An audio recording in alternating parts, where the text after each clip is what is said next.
वैदिकी अमृत ध्यान साधना प्रभात सत्संग में आप सभी साधक साधिकाओं का, उपासक उपासिकाओं का हार्दिक स्वागत।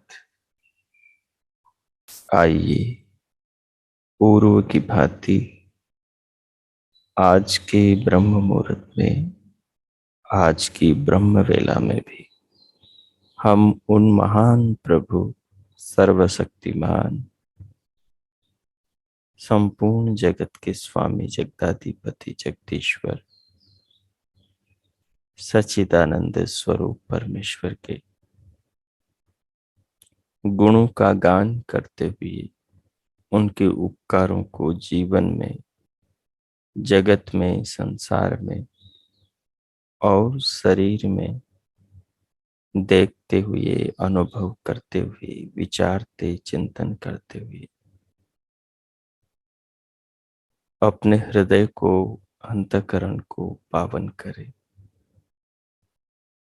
अपनी आत्मा को प्रभु से जोड़ें, प्रभु के भाव में निमग्न करें और प्रभु के भाव में डूबे आत्मा के संस्कारों से अपने चित्त को, मानस को संस्कारित करें, पावन करें। ये सौभाग्य केवल मानव मनुष्य जीवन में ही आत्मा को प्राप्त होता है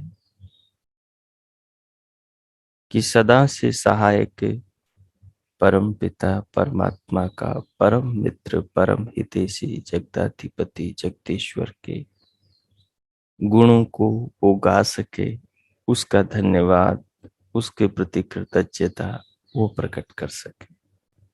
ये अवसर केवल मनुष्य देह पाकर ही प्राणी को मिलती है और वो सौभाग्य हमें प्राप्त हुआ है। तो हम विधाता के गुणों का गान करते हुए और उनकी कृपाओं को, उनके स्नेह, उनकी करुणा को जीवन में, जगत में अनुभव करें। उसके लिए जो भी आसन, आलती पालती आपने लगाई है उसे व्यवस्थित कर ले, ताकि स्थिर होकर सुखपूर्वक ध्यान पर्यंत आप बैठ सके। आलती पालती लगाकर कमर, पीठ और गर्दन को सीधा सहज रखें, नेत्रों को बंद रखें, पलकों को सहज रखें, हथेलियों को गोद में व घुटनों पर व अनुकूलता अनुसार। तत्पश्चात पूरी देह का, सिर से पांव तक के शरीर के अंग प्रत्यंगों का मानस दर्शन, मनोनिरीक्षण करें। सब अंगों का, अंग प्रत्यंगों का शीतलीकरण करें। अंगों को ढीला छोड़ दे, सहज कर दे। ललाट को, भौरों को, पलकों को, गालों को, होठों को, दंत पंक्तियों को, कंधों को, भुजाओं को, कोहनियों को, कलाइयों को, टखनों को, हथेलियों को, पंजों को, अंगूठों को, उंगलियों को, छाती को, पीठ को, पेट को, पेटू को, कटी प्रदेश को, जंघाओं को, घुटनों को, पिंडलियों को, टखनों को, एड़ियों को, तलवों को, पंजों को, उंगलियों को, अंगूठों को, पूरी देह के सभी अंग प्रत्यंगों को ढीला छोड़ें, शिथिल करें। उनकी मांसपेशियों को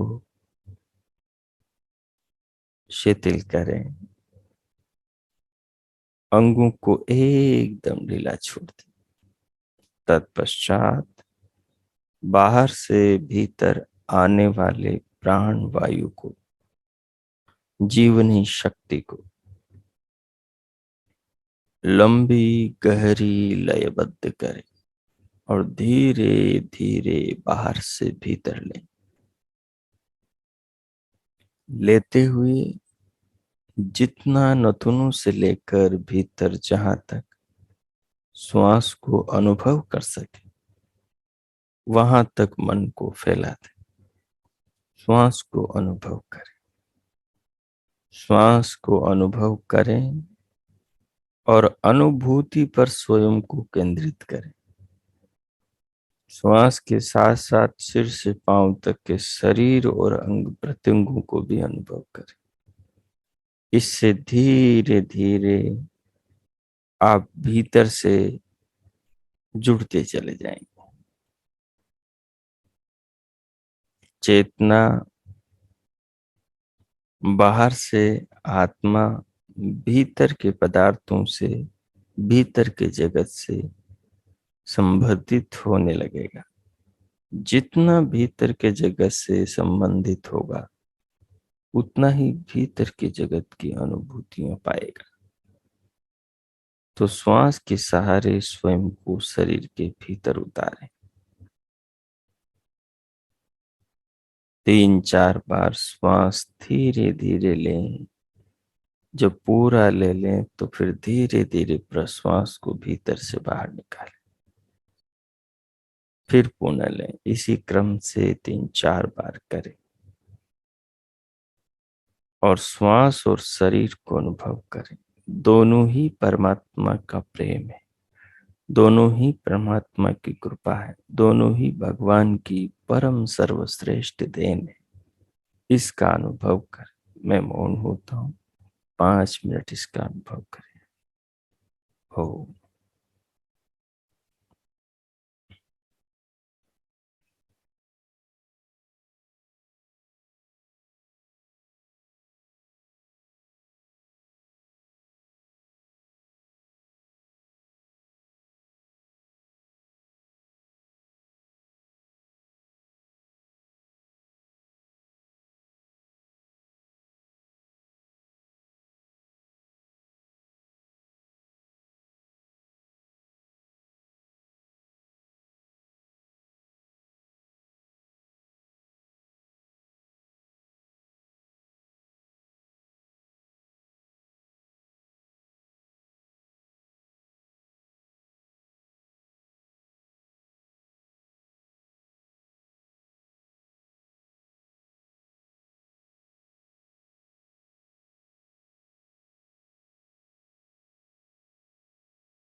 दो तीन बार श्वास लेते और छोड़ते हुए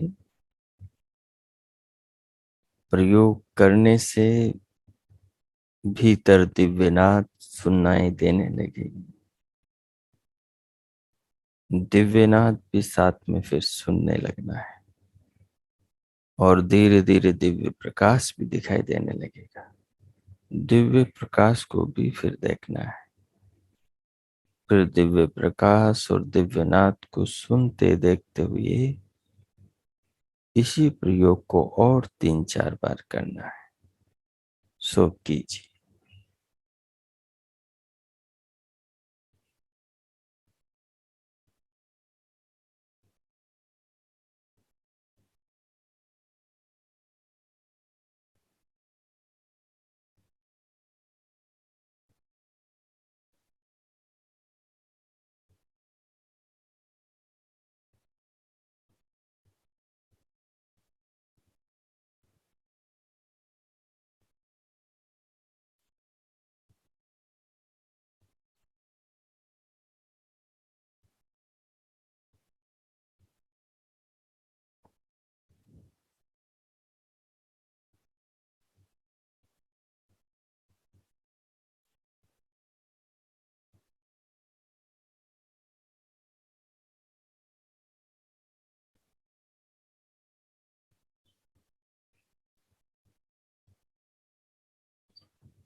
ओ,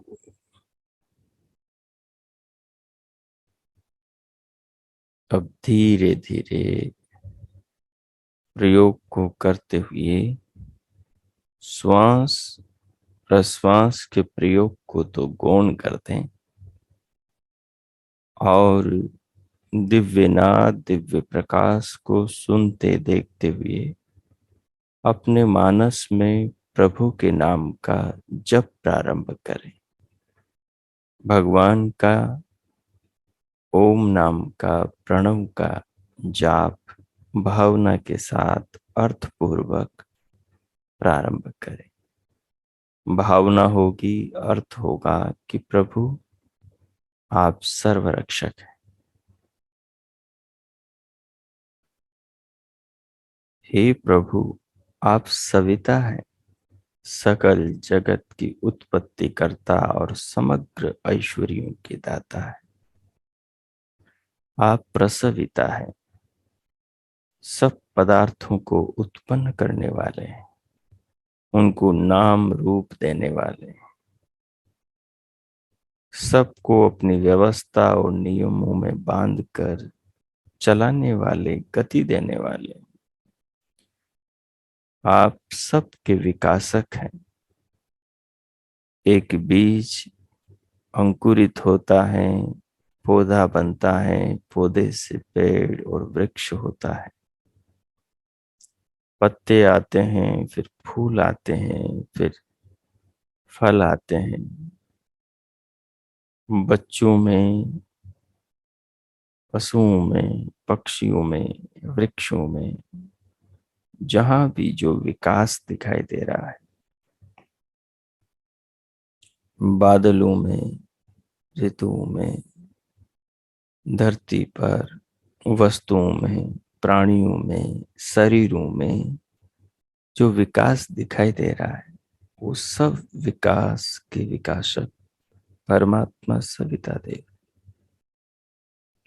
वे ही प्रकाशक हैं जगत के। सूर्य जैसे सबको प्रकाशित करने वाले प्रकाशक के निर्माता, सबके प्रकाश करने वाले, सबको प्रकाशित करने वाले सूर्य के भी निर्माता प्रकाशक।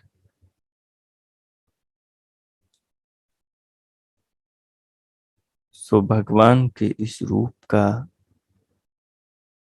उनका मानसिक जप करते हुए बीच बीच में जप को रोक कर चिंतन करें, और इस ध्यान में चिंतन के संस्कार अपने चित्त पर डालें, अंतकरण में संस्कार डालें, ताकि ये दौलत, ये संपदा जो जीवात्मा के साथ सूक्ष्म शरीर के अंदर बनती है, इकट्ठी होती हैं और साथ में जाती, हम इस संपदा को इकट्ठी करें, हम इस संपदा के मालिक बने। यही असली संपत्ति है।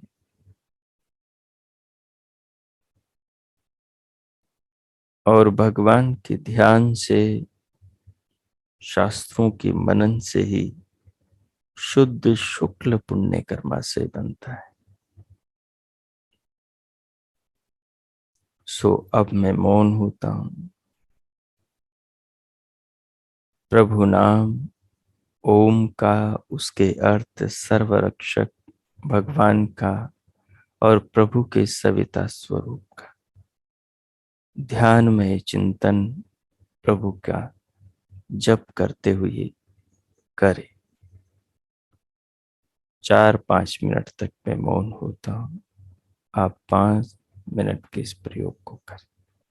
ओ कीजिए।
ओ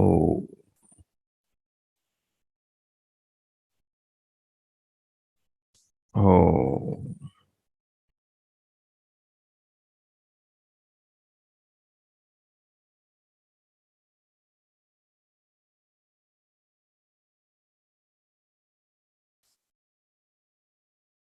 अब चिंतन को विराम दे और चिंतन के सारांश को अपने मन में, अपने चित्त में संजो ले। उस भाव को भीतर रखें, चिंतन के सारांश के भाव को, और प्रभु के प्रति अपने भीतर धन्यवाद और कृतज्ञता के भाव जगाएं।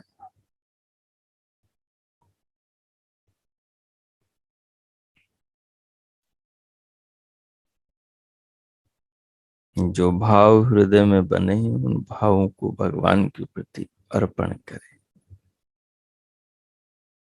स्वयं के शरीर का, शरीर के भीतर के अंग प्रत्यंगों का, श्वास का, प्राणों का, जीवन का दाता, संचालक, पालन पोषण करता उसी महान प्रभु सविता देव को, उसी जगत पिता विधाता सच्चिदानंद स्वरूप परमेश्वर को स्वीकार करें।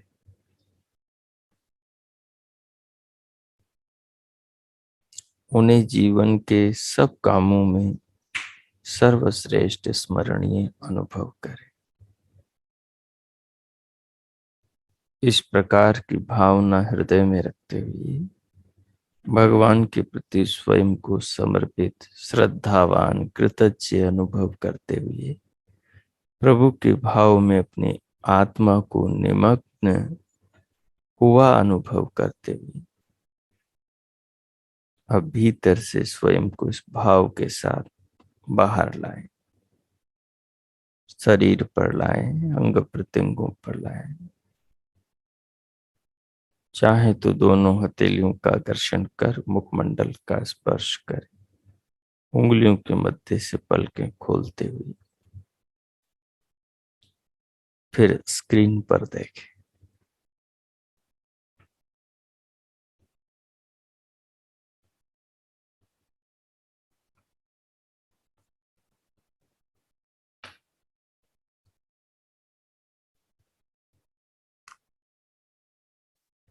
पीछे हमारा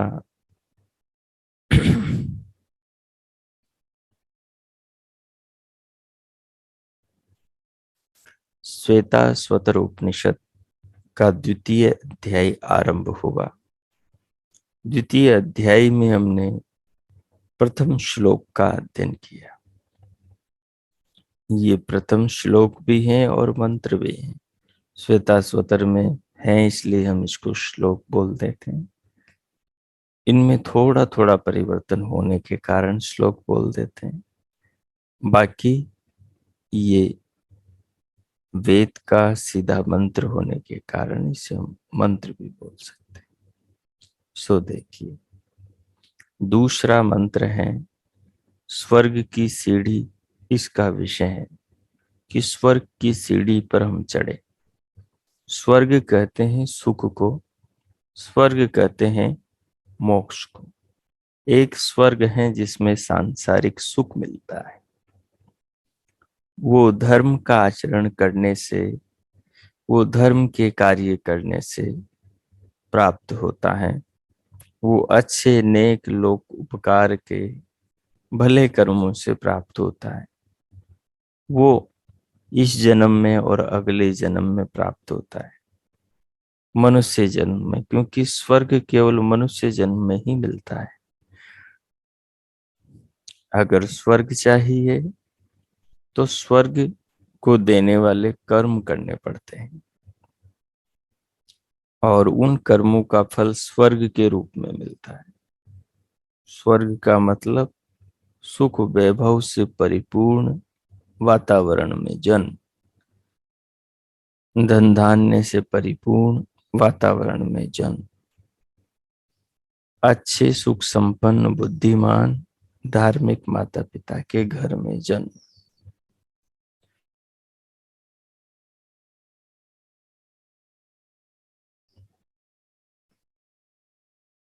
उसको स्वर्ग कहते हैं। दूसरा स्वर्ग है परम स्वर्ग, वो है मुक्ति का स्वर्ग, वो है परम आनंद की प्राप्ति का स्वर्ग, क्योंकि वहां पर भी सुख मिलता है, वहां पर आनंद मिलता है। लेकिन दोनों सुख, दोनों आनंद अलग अलग है। एक जगह विषयों का, संसार का, पदार्थों का, अनुकूलताओं का, स्वजनों का सुख मिलता है। दूसरी जगह परम आनंद स्वरूप परमात्मा का, पूर्ण विद्या का, अपने स्वरूप का सुख मिलता है। तो दोनों सुख अलग अलग है। तो जिसको भी जो सुख चाहिए उसे प्राप्त करने की तैयारी करनी चाहिए। लेकिन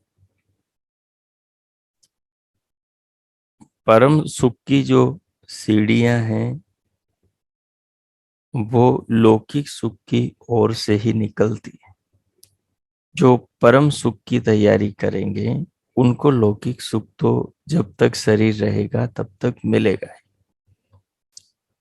लेकिन जो लौकिक सुख की ही तैयारी करेंगे वो लौटकर लौकिक सुख को ही प्राप्त करने के लिए आएंगे। अभी इस जन्म में तो आपने स्वर्ग की तैयारी करी, अगले अच्छे जन्म की तैयारी करी, लेकिन ये जरूरी नहीं कि अगले अच्छे जन्म में भी आप अच्छे अगले जन्म की या मुक्ति की तैयारी करें। वो उस अगले जन्म में आपको कैसा वातावरण मिलता है, उस समय आपके अंदर कहीं अभिमान तो न जाग जाए, कहीं लोभ तो न जाग जाए, कहीं लोकेशना तो न जाग जाए, कहीं राज्य क्षणा तो नहीं जाग जाए। तो कई चीजें तो जिस समय ये ज्ञान हो जाए तो उस समय ही निर्णय कर लेना चाहिए।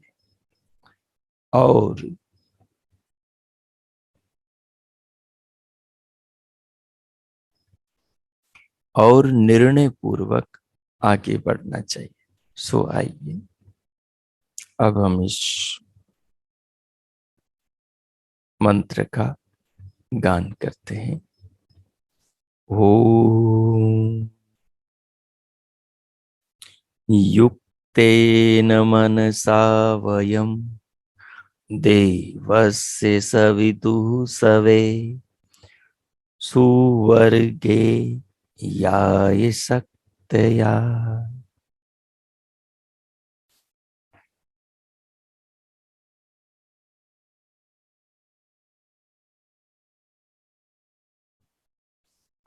छोटा सा मंत्र है। युक्तेन मनसा वयम् देवस्य सवितुः सवे सुवर्गे याय शक्तया। इसका पदार्थ देखते हैं। युक्तेन मनसा, अपने योग युक्त मन के द्वारा। कौन से मन के द्वारा? योग युक्त मन के द्वारा। जो मन योग से युक्त है।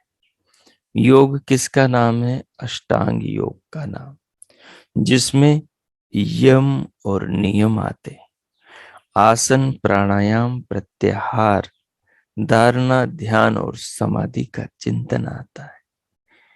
इनके लिए प्रयास, प्रयत्न, पुरुषार्थ आता है। जिस व्यक्ति का मन इन चीजों में लगा हो, जो इन चीजों में अपने निर्माण के लिए नियमित रूप से प्रयत्नशील हो, उस व्यक्ति के मन को कह रहे हैं कि अपने योग युक्त मन के द्वारा वयम, हम लोग, सवितुः देवस्य,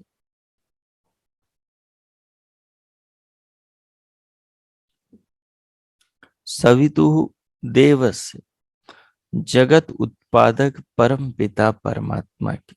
सवितु कौन है? सविता, सकल जगत की उत्पत्ति करने वाला परमात्मा। तो उस सविता देव की जगत उत्पादक परम पिता परमात्मा की सवे। सवे का मतलब है सेवा। सेवा का मतलब है भक्ति। भक्ति का मतलब स्तुति, प्रार्थना और उपासना करते रहे।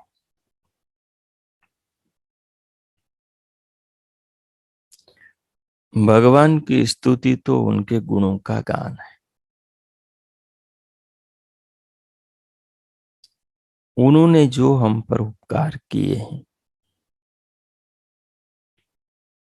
उनको अनुभव करना और उनका अपने मन में गान करके अपने चित्त में संस्कार डालना, ये तो स्तुति है। वो जैसे हैं वैसा वर्णन करना, वैसा विचारना। और प्रार्थना, जैसे उनके गुण हैं और उनके गुणों के समान हम भी अपना निर्माण कर सकें। अब जैसे वे निराकार है और वो सर्वशक्तिमान है, तो हम भी निराकार हैं, लेकिन हम सर्वशक्तिमान कभी नहीं हो सकते। लेकिन वो न्यायकारी, हम न्यायकारी हो सकते हैं। वो परम धार्मिक है, तो हम परम धार्मिक हो सकते हैं। वो कभी दुखी नहीं होते, तो हम दुखों से ज्यादा बच सकते हैं। जैसे वे हमेशा सबके प्रति कल्याणकारी, सबका भला सोचते हैं, किसी के प्रति राग द्वेष, किसी का बुरा नहीं सोचते, तो हम भी दुनिया का भला सोच सकते हैं हमेशा।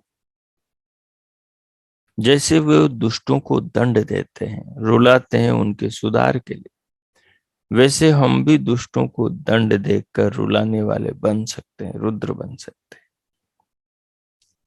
तो इस प्रकार का संकल्प लेना और करना प्रार्थना है।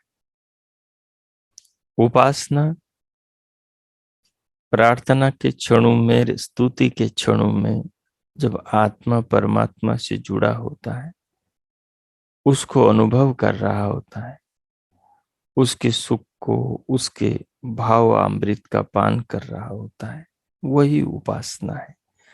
उपास्य के निकट उपासक का बैठना ही उपासना है। तो भक्ति क्या है? इस तत्व को भगवान वेद व्यास योग शास्त्र में बताते हैं। वे कहते हैं ईश्वर प्रणिधान ही भक्ति।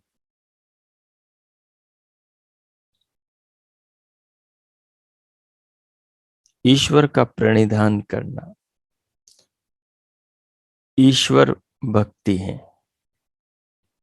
और फिर ईश्वर भक्ति को खोला कि ईश्वर भक्ति क्या है, तो फिर उन्होंने कहा कि ईश्वर को अपने अनुकूल करना।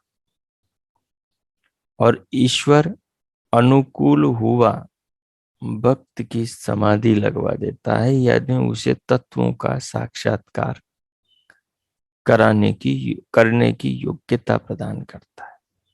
लेकिन कब? जब भक्त भगवान को अनुकूल कर लेता है।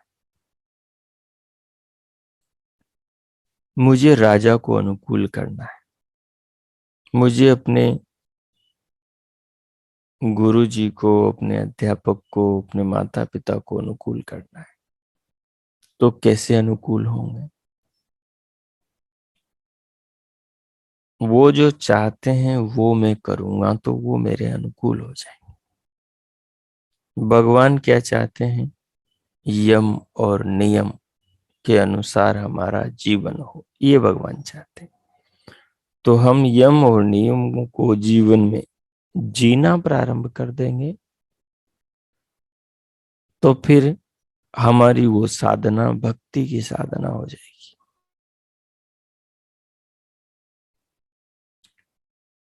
तब हम भक्त बन जाएंगे। जब हम भक्त बन जाएंगे तो फिर भगवान की कृपा हमें प्राप्त होगी। तत्वों को जानने की शक्ति, सामर्थ्य, दृष्टिकोण, समझ प्राप्त होगी। वो हमें क्या करेगी? सुवर्गेयाय। सुवर्गेयाय यानी स्वर्ग की प्राप्ति के लिए शक्तया, अपनी शक्ति के अनुसार वो हमें स्वर्ग, सुवर्गेयाय, वो जो भक्ति है, भक्ति करने से जो भगवान से हमें शक्ति मिलेगी, वो शक्ति हमें स्वर्ग की प्राप्ति के लिए सहायक होगी, वो स्वर्ग की प्राप्ति कराने वाले होगी। वो स्वर्ग की प्राप्ति हमें कैसी करवाएगी? जैसी हमारी भक्ति होगी, अपनी शक्ति के अनुसार। हमारी भक्ति कैसी होगी? हमारे ज्ञान के अनुसार, हमारे विवेक के अनुसार। एक व्यक्ति अहिंसा का दिन भर पालन करता है, दूसरा व्यक्ति केवल सत्य का पालन कर पाता है और का नहीं कर पाता, तो ये अधूरी अहिंसा हो गई। अहिंसा पूर्ण रूप से शुद्ध, परिपक्व, निर्मल अहिंसा कौन सी होगी? जिसमें चारों यम और पांचों नियम आ जाएंगे, वो ही अहिंसा परिपक्व होगी। जो जितनी पवित्रता से काम करेगा, भक्ति करेगा, जीवन में मन का, वाणी का और शरीर का व्यवहार करेगा, उस व्यक्ति को उतना पुण्य मिलेगा, उसको उतनी उपलब्धि होगी, उसके उतने अच्छे सत्कर्म होंगे।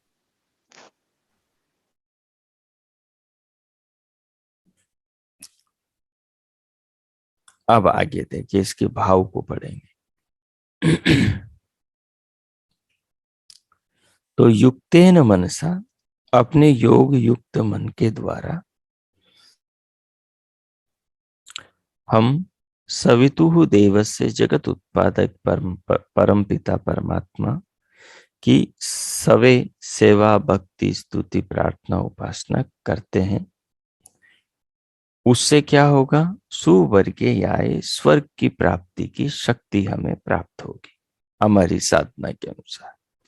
स्वर्ग की प्राप्ति के लिए तो प्राय सभी लालायित रहते हैं, ये मानव मात्र की एक सहज कामना है। नरक के प्रति मानवी अरुचि भी स्वाभाविक है, नरक कोई नहीं चाहता। हाँ, अज्ञान में नरक की ओर आदमी जाता है, क्योंकि नारकीय काम करता है, बुरे काम करता है, तो नरक की ओर जाता है, लेकिन वो अज्ञान में करता है, ज्ञानवान होकर नहीं करता, क्योंकि अज्ञान ही नरक की ओर ले जाता है। तो कह रहे हैं ये स्वर्ग और नरक क्या है, इस विषय में सांप्रदायिक लोगों ने बहुत से विवाद और विभ्रम, विशेष रूप से भ्रम फैला दिए। अतः इसलिए मानव जाति को भारी कष्ट उठाने पड़ रहे हैं। मनुष्य को जब अपने लक्ष्य का ही पता नहीं, तो उसे भटकना ही पड़ेगा। ऐसी अवस्था में प्रगति की क्या कथा?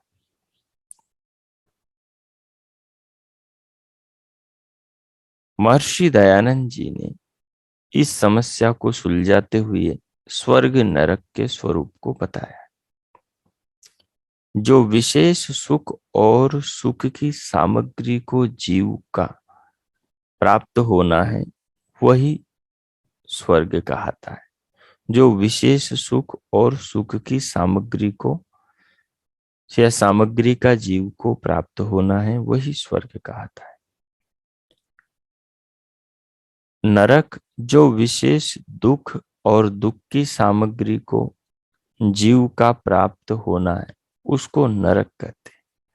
अब ये विशेष सामग्री स्वर्ग की, नरक की क्या है, इसके बारे में हम कल के पाठ में विचार करेंगे।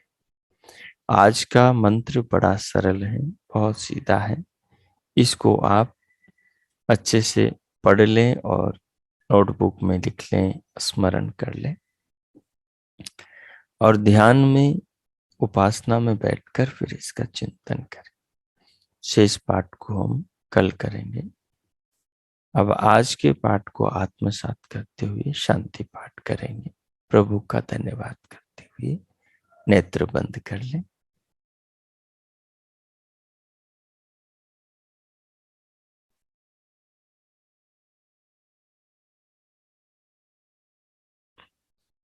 भगवान के प्रति धन्यवाद कृतज्ञता का भाव रखते हुए शांति पाठ। ओम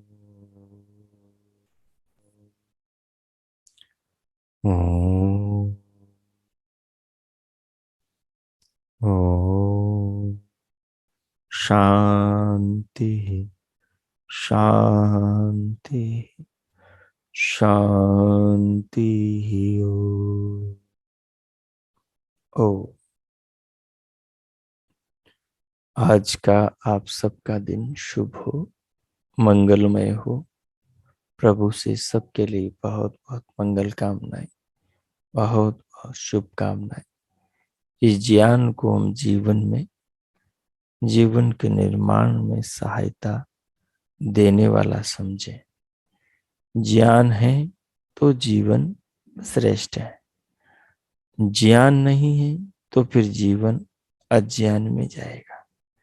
और अज्ञान से पालित पोषित निर्मित विकसित हुआ जीवन दुखदायी मार्गों को अपनाएगा और जिससे व्यक्ति को पदे पदे दुख की प्राप्ति होगी। इसलिए हम ज्ञान को ही अपने जीवन की सर्वश्रेष्ठ संपदा समझें और उसी की दृष्टि से जीवन को देखते हुए जीवन का उत्तम निर्माण करें। परमात्मा से सबके लिए बहुत बहुत मंगल कामनाएं। इति ओम।